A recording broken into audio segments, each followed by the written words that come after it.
Beaucoup de gens rêvent de vivre en France. Un petit café en terrasse, un appartement, bref, la belle vie. Mais entre les courses, les factures et le loyer, est-ce que vivre en France en 2026 est encore abordable? Aujourd'hui, en compagnie de Jonathan, on va débattre d'un sujet très concret, le coût de la vie en France en 2026. Bonjour Jonathan. Bonjour Angéline. Bienvenue dans ce nouveau format French Debate Club sur la chaîne Talkin' French. Aujourd'hui, on va parler de la vie à la française, car beaucoup de gens rêvent de vivre en France, mais est-ce que ce rêve est encore aujourd'hui une réalité? Petit disclaimer avant qu'on commence. Sur ce sujet, nous ne sommes pas des professionnels. Nous allons donner nos ressentis personnels sur les chiffres et sur la façon dont nous pensons que nous vivons actuellement dans la société française. Et est-ce que tu pourrais te présenter en quelques mots pour la communauté? Je m'appelle Jonathan, j'ai 31 ans. Je suis bilingue anglais-français. Je suis né en Angleterre. Je vis en France depuis maintenant mes 7 ans. Donc ça fait un petit moment. On va commencer avec cette première thématique qui sont les logements en France, puisque quand vous déménagez en France, vous aurez besoin d'un logement, c'est mieux. Et donc je vais vous parler un petit peu des prix au mètre carré selon les villes. Et on va commencer du coup avec les grandes villes qui sont selon moi vraiment là où le mètre carré est le plus cher. Donc on peut prendre par exemple Paris. J'ai fait quelques recherches juste avant. Le prix du mètre carré à Paris, il oscille entre 6 500 et 16 000 euros selon l'arrondissement, selon l'endroit dans lequel tu habites, Ouais. pour une moyenne d'environ 9 700 euros, ce qui est énorme. Après, à Paris, il y a plein de choses à faire. C'est la capitale de la France. C'est beaucoup plus cher dans les capitales que dans les autres villes. Après, on peut prendre comme comparaison, je crois qu'on avait pris Bordeaux. Bordeaux, le prix du mètre carré était entre 4 300 euros et 4 500 euros en 2026. Ouais. Donc, ce qui est relativement beaucoup plus bas que Paris. Après, ça reste quand même un gros tarif, quoi. C'est un très gros tarif, ouais. Ensuite, on a les taxes aussi. Il y a diverses taxes quand on habite dans un appartement. On a la taxe d'habitation. Ouais, tout dépend de la propriété. Donc, taxe d'habitation pour les résidences secondaires. Ensuite, il y a d'autres types de taxes comme la taxe foncière quand on est propriétaire du terrain. Il y avait aussi les assurances pour les maisons. Donc tout ça, c'est des frais supplémentaires. Si on est propriétaire également et qu'on achète un logement, on a les frais de notaire. Donc tout ça, ça rajoute encore aux frais des maisons. C'est ça. Mais tout dépend encore une fois de l'endroit où on habite. Du coup, on avait parlé un peu de faire le parallèle avec les villes de taille moyenne. En fait, c'est un choix en France. Il y a beaucoup de grandes villes, mais on a aussi beaucoup de villes taille moyenne ou plus petites. Tout dépend de ce que vous recherchez. Et dans les villes de taille moyenne, donc le prix du mètre carré, si on prend par exemple la diagonale du vide en France, dont le département de la Corrèze, qu'on a pris pour exemple, le prix moyen du mètre carré, il est de 1 400 euros. Donc on voit que c'est nettement plus bas qu'à Paris, par exemple. Mais il y a d'autres inconvénients à prendre en considération. C'est que vous êtes loin de beaucoup de choses, loin des services comme la santé, l'accès à la santé, l'accès aux loisirs, les transports. Voilà, ça peut être un petit peu plus compliqué par rapport à ça. Mais du coup, c'est un critère qui peut jouer en votre faveur si vous cherchez un logement moins cher en France. Complètement. Du coup, on va vous parler un petit peu de la différence entre acheter et louer en France. Pour mon cas, par exemple, j'ai toujours été locataire. Du coup, quand j'étais étudiante notamment, toi aussi. Moi aussi, ouais. J'ai loué des appartements dans l'est de la France, donc dans une ville qui s'appelle Metz.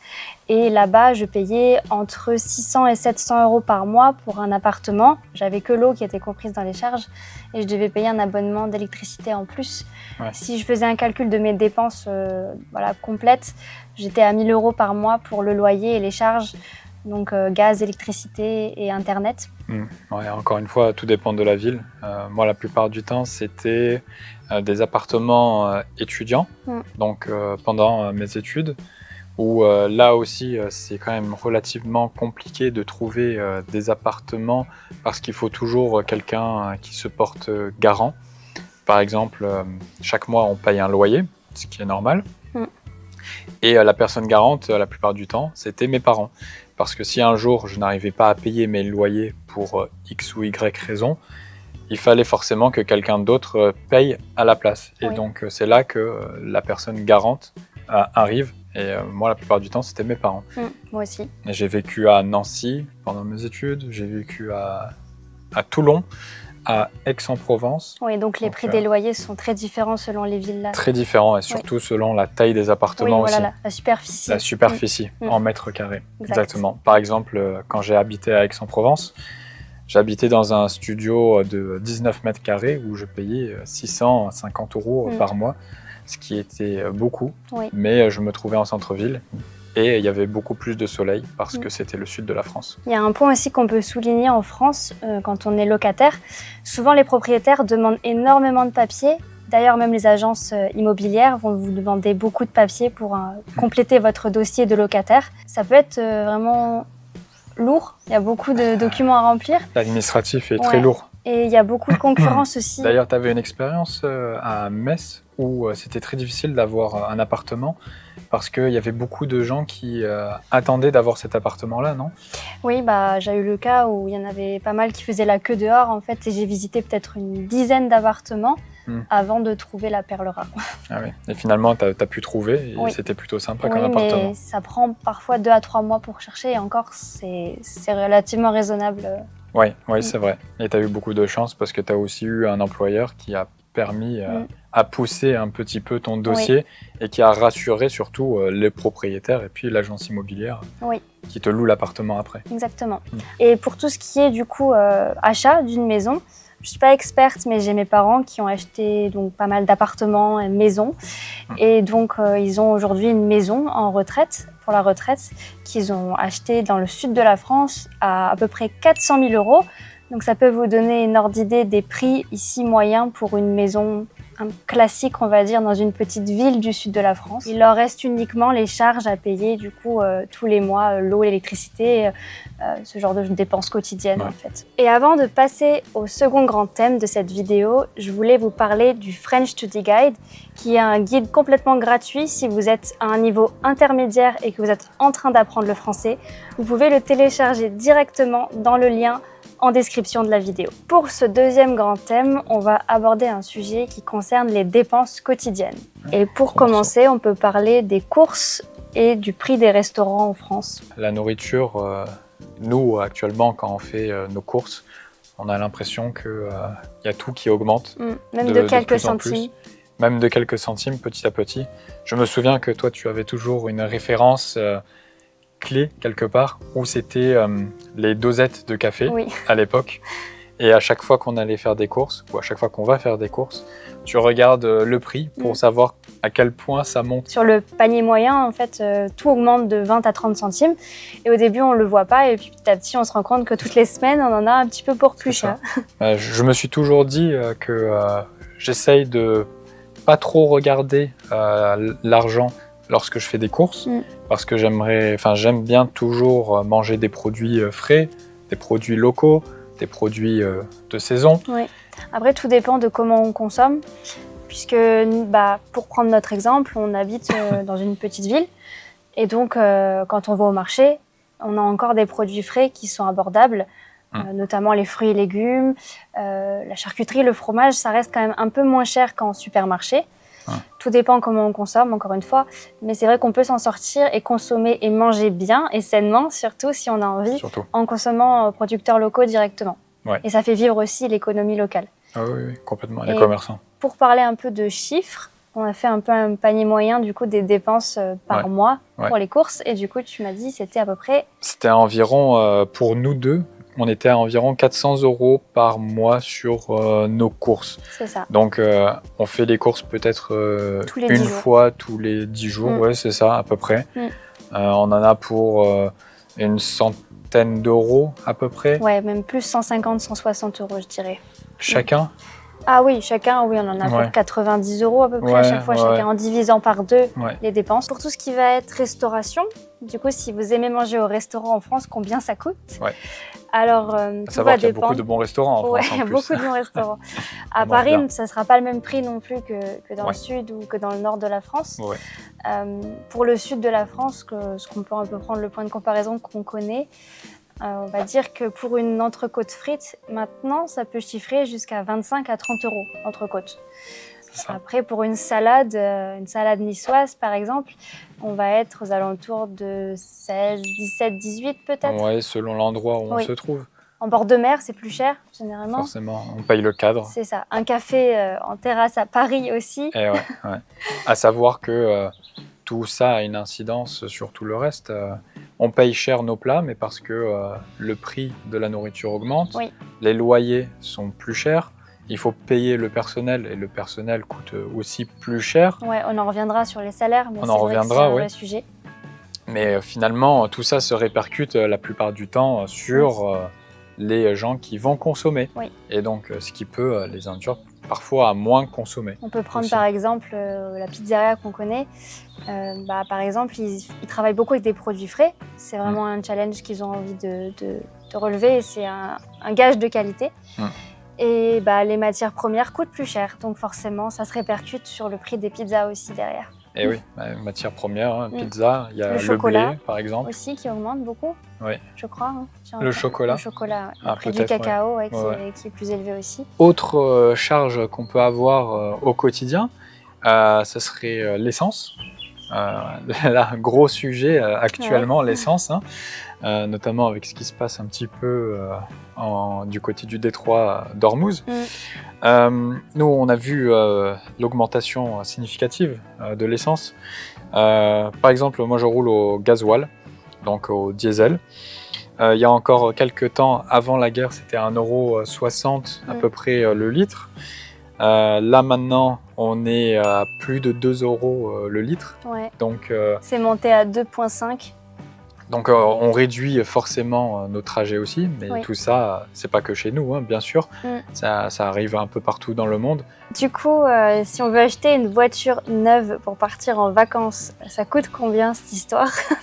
Une voiture neuve en France, ça peut largement varier en fonction du type de véhicule que tu achètes, que ça soit électrique ou thermique déjà. Plusieurs options s'offrent à nous. Depuis la signature de la COP 21 par la France notamment et au sein de l'Union européenne, il y a des nouvelles taxes qui sont entrées en vigueur, notamment la fameuse taxe carbone. L'une des mesures phares était de taxer l'achat de véhicules neufs. Donc, en fonction de si elle pollue beaucoup, quelque part, tu es plus taxé à une certaine hauteur. C'est également la même chose pour le poids du véhicule. Plus le véhicule il va être lourd et plus il va être taxé. Parce qu'en fonction de son poids, il va polluer plus. Ça me faisait penser aux États-Unis où ils ont tous des gros 4x4. Et du coup, vous seriez beaucoup taxé aux États-Unis. Oui, si c'était ici. C'est pour ça que, par exemple, importer une voiture d'un autre pays, par exemple des États-Unis en France, ça n'aurait plus aucun... Non. C'est pas avantageux. C'est pas avantageux du tout, c'est ça.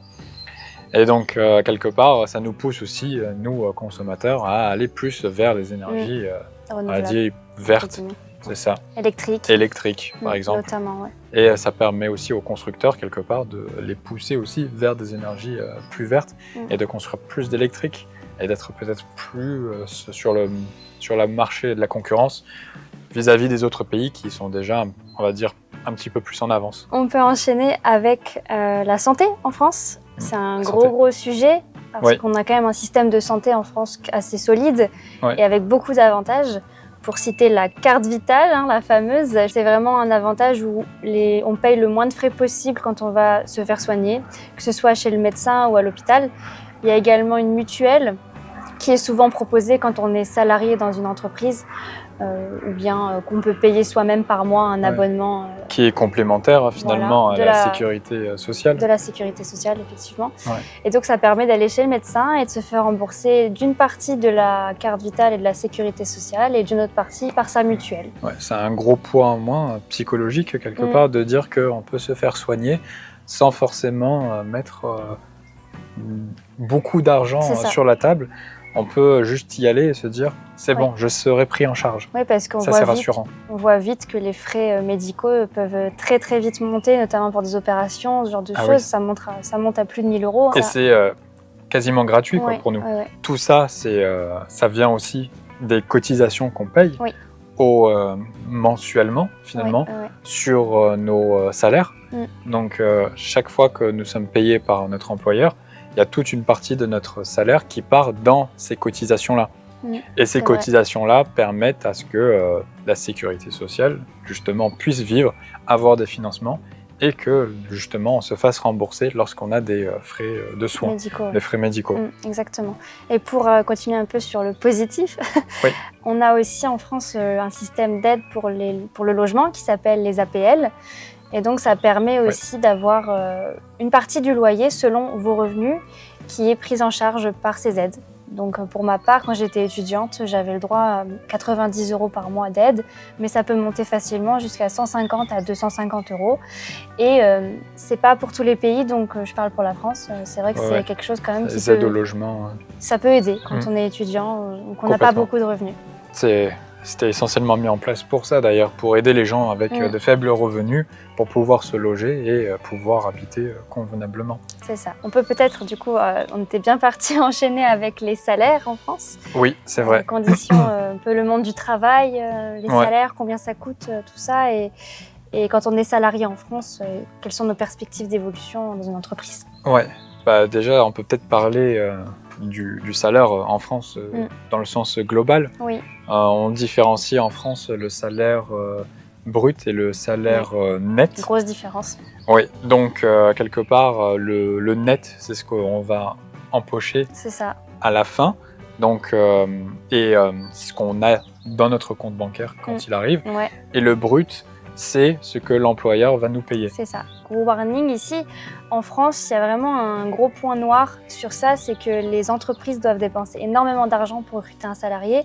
Elles doivent payer parfois le double donc, du salaire qu'elles vont verser pour recruter un salarié en termes de charges, donc c'est vraiment énorme. Parce que nous, d'une part, on a nos impôts sur nos revenus, on a nos cotisations sociales, justement pour la santé, on a les cotisations pour les retraites.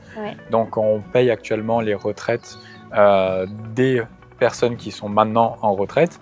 Et l'objectif, c'est que nos générations, on va dire, qui vont nous succéder, payent nos retraites aussi. Donc ça, c'était mis en place depuis un petit moment en France.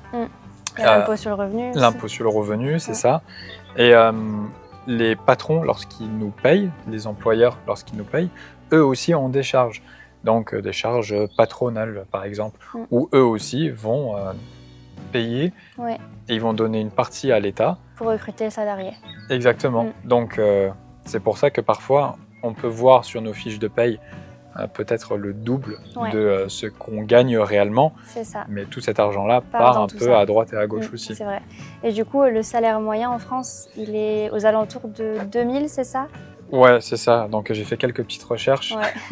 Le salaire médian, du coup, le salaire médian, ça veut dire il y a 50% de personnes qui gagnent plus et 50% de personnes qui gagnent moins. De 2000 € par mois. Il est à 2190 € par mois environ. C'est à peu près ça. Donc 50% gagnent plus. Et 50%. 50% gagnent moins. Et du coup, un peu pour les perspectives d'évolution, je sais que par rapport aux États-Unis, en France, il y a quelque chose qui va être un peu plus problématique, c'est quand on rentre dans une entreprise, on évolue beaucoup moins vite que dans certains autres pays. On rentre avec un poste et on va mettre des fois 5 ans pour évoluer et espérer gagner plus d'argent sur son salaire. Tu as travaillé, toi, pour une boîte américaine, si je ne me trompe pas. Oui. C'était quoi ton ressenti dans cette boîte? Justement, je voyais tous mes collègues qui, en quelques mois, prenaient vite les échelons, gravissaient les échelons et gagnaient plus et avaient une augmentation de salaire. Et en comparaison avec mon expérience en France, c'est vrai que moi, par exemple, j'ai bossé 2 ans pour une entreprise et j'ai même pas eu un entretien annuel pour être valorisée sur mon salaire ou sur ma position. Donc on voit là une grosse différence. Pour parler un petit peu du coup des loisirs, pour prendre l'exemple, en France, on a quand même un accès à la culture qui est plutôt bien, on va pas se mentir. Il y a des passes culture, il y a quand même beaucoup de gratuité dans certains musées, selon l'âge. Et le cinéma aussi, on est sur 10 à 12 € la séance. Ça dépend du type de séance. Mais il y a souvent des prix aussi selon l'âge et selon la profession. Il y a des prix préférentiels. Tarifs réduits, c'est vrai. Et après, pour parler un petit peu de partir en vacances en France, pour les prix. Des fois, c'est vrai qu'on a tendance à penser que partir en Espagne coûte moins cher que partir dans son propre pays, en France. Maintenant, au prix du billet d'avion, je ne suis pas très sûre. Voire même du billet de train. Mais bon, en tout cas, si on veut voyager en France, aujourd'hui, c'est vrai que les transports sont quand même assez chers. Par exemple, moi, je prenais beaucoup le TGV, donc train grande vitesse avant, en France, qui est quand même un service qui nous permet de relier Avignon à Paris en 2h30. Et aujourd'hui, ces prix de billets, juste pour l'aller, coûtent extrêmement cher, sans réduction. Un prix d'un aller peut vite chiffrer à une centaine d'euros aller, donc 200 € aller-retour, notamment pendant les périodes de fête. Et quand il n'y a pas grève. Oui. mais c'est vrai que du coup, pour partir en vacances, ça revient à un certain budget. Pareil pour le prix de l'essence, les péages en France aussi, qui sont assez chers, on ne va pas se mentir. Et après, les locations de logements, il y a tous les prix selon votre confort et votre style.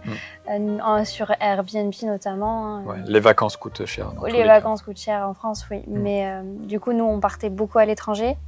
On n'a pas trop de recul, on partait souvent en week-end à 2-3 heures de route d'ici. Oui, on partait pas trop loin. Et si on prend une moyenne, sur la nuit, on est à peu près à 40 à 50 € sur un petit logement. Oui, sur un très petit logement. Mais on se fait plaisir quand même, généralement. On va dire que nous, la plupart du temps, on prenait des logements aux alentours de 70 €. 80 voire 80. Ça, dépendant de si on veut vraiment se faire plaisir ou pas, on pouvait monter jusqu'à 100 € la nuit.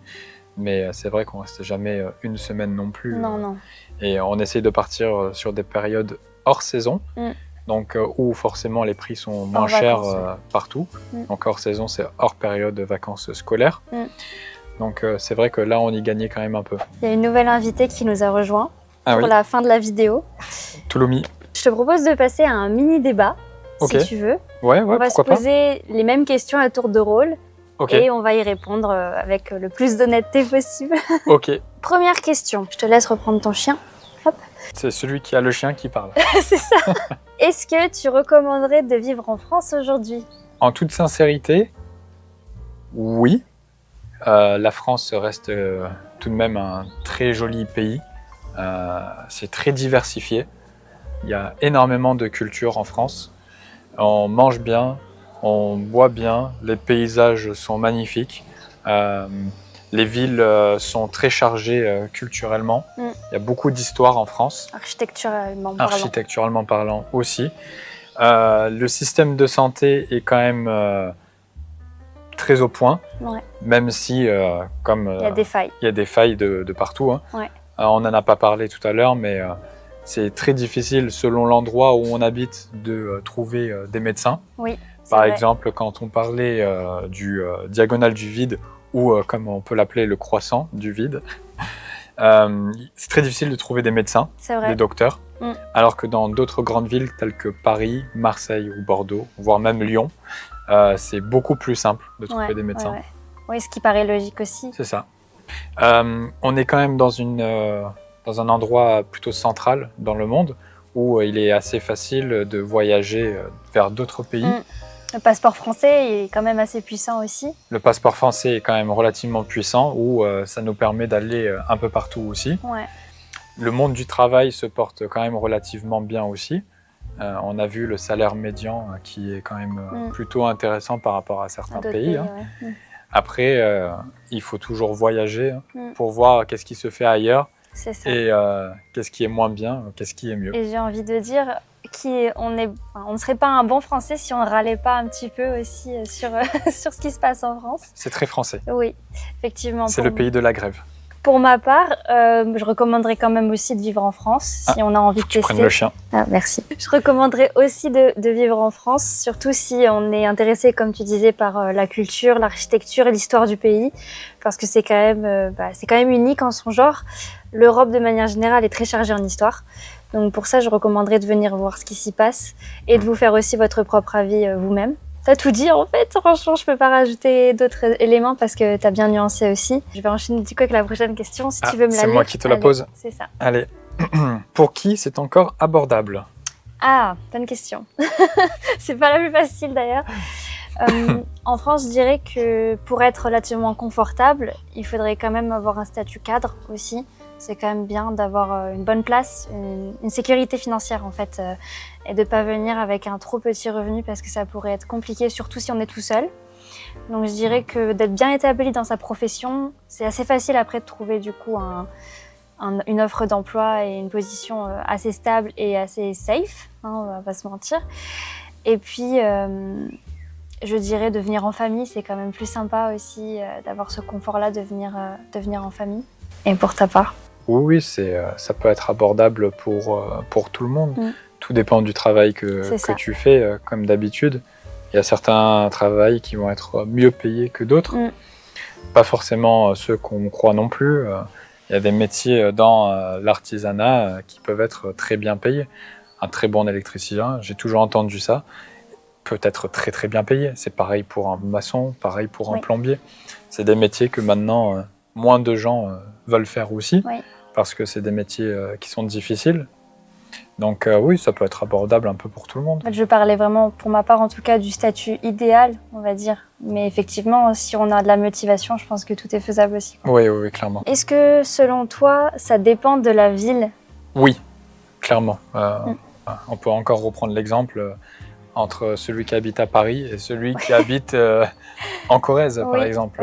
On dénigre pas la Corrèze. Hein, pas du tout. Une personne qui a le même emploi à Paris et une personne qui a le même emploi en Corrèze, peut-être que son pouvoir d'achat il va varier significativement. Ah oui, complètement. La vie est plus chère à tel endroit, mais il sera plus payé. Mais les loyers sont plus chers. C'est ça. C'est très varié en fait. Tu n'auras pas facilement une maison à Paris, on va dire, alors qu'en campagne, beaucoup plus facilement. Quoi. Je pense que c'est beaucoup une question de choix de vie, de qu'est-ce qu'on veut faire aussi. Est-ce qu'on a envie d'habiter à la campagne avec les vaches, les moutons, ou est-ce qu'on a envie d'habiter dans une capitale où ça bouge. Où ça bouge, où c'est l'effervescence tout le temps. Et si tu veux avoir des enfants, ça coûte cher. Ah, bonne question.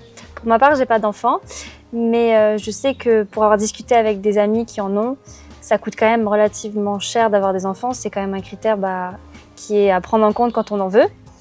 Et je sais qu'aux États-Unis, par exemple, les frais d'études sont exorbitants, que les gens s'endettent et font des crédits et des prêts.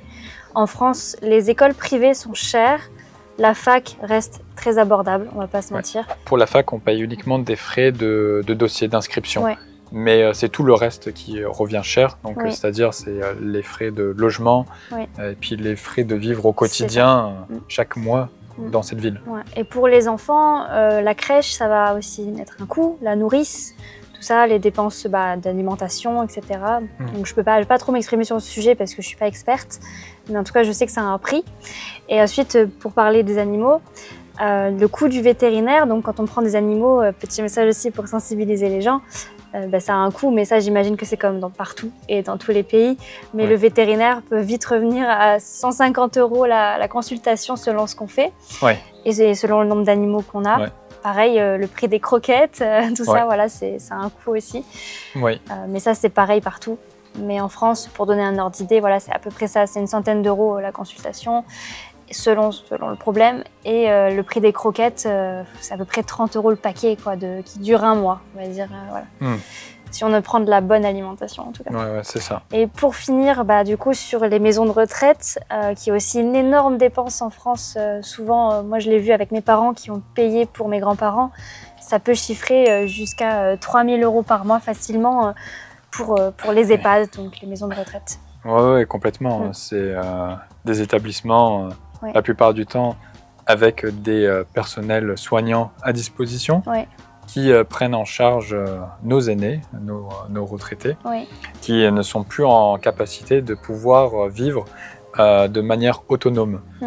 Et tout ça, ça coûte très cher parce qu'il faut s'en occuper tout le temps. C'est un boulot vraiment très difficile, où certains résidents, on va dire, ne sont plus en forme non plus physiquement, il faut le dire, ni même mentalement. C'est vrai. Donc ça coûte très cher aussi. Est-ce que selon vous, vivre en France en 2026 coûte cher? Je vous laisse me donner votre avis dans l'espace commentaire. Et si vous voulez vous entraîner et comprendre davantage de vraies conversations en français, je vous laisse regarder la vidéo juste ici. Et je vous dis à bientôt dans une prochaine vidéo. Salut!